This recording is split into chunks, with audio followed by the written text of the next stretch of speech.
সেনাবাহিনীতে প্রাথমিক মেডিকেলে কি কি আসে সেগুলো বিষয় নিয়ে অনেকেই অনেক ধরনের প্রশ্ন করে থাকে। সো আজকের এই ভিডিওটা প্রাথমিক মেডিকেল নিয়ে হচ্ছে।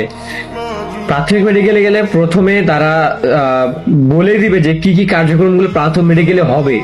ঠিক আছে, 10-15 মিনিট আগে বলে দিবে ওরা সবকিছু। সো তোমাদেরকে প্রথমেই 3জন আর্মি মেডিকেল অফিসার থাকবে, তাদের সামনে যাইতে হবে। যাওয়ার পরে হাতগুলো সামনে রেখে ভি করতে হবে, পা ভি করতে লাগবে, হাত হাত দেখবে, ওখানেই দেখবে যে হাত ভাগা আছে কিনা, পায়ে পা লাগে কিনা, এই দুটা দেখবে। দেখার পরে তোমাদেরকে বলবে যে পানির মধ্যে রাখবে, পানি আছে না, পায়ের তলায় পানি দিয়ে তোমার হাঁটতে বলবে, দেখবে যে তোমার পায়ের নিচে ফাঁকা জায়গা আছে কিনা। ঠিক আছে, এটা দেখবে। তোমার ওই সময় তোমার হাঁটার ধরনটা দেখবে যে তোমার হাঁটার ধরনটা কিরকম, বুঝতে পারছিস?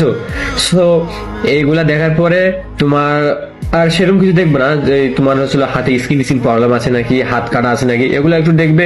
আর এগুলো দেখবে যে কারো চুল আছে কিনা, কারো মুখ থাকে যে দেখা থাকে, এবং ওখানে একটু দেখে যে কারো বেড়াতে আছে নাকি বা দেখা যাচ্ছে নাকি ভালোভাবে।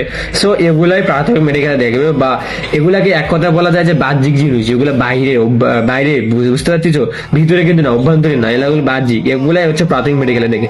প্রাথমিক মানে প্রাথমিক, বুঝতে পারছিস? সো এরপরে লিখিত পরীক্ষা যাবে। সো লিখিত পরীক্ষার জন্য জানতে হলে তো প্লিজ ফলো করতে হবে, প্লিজ ফলো মি।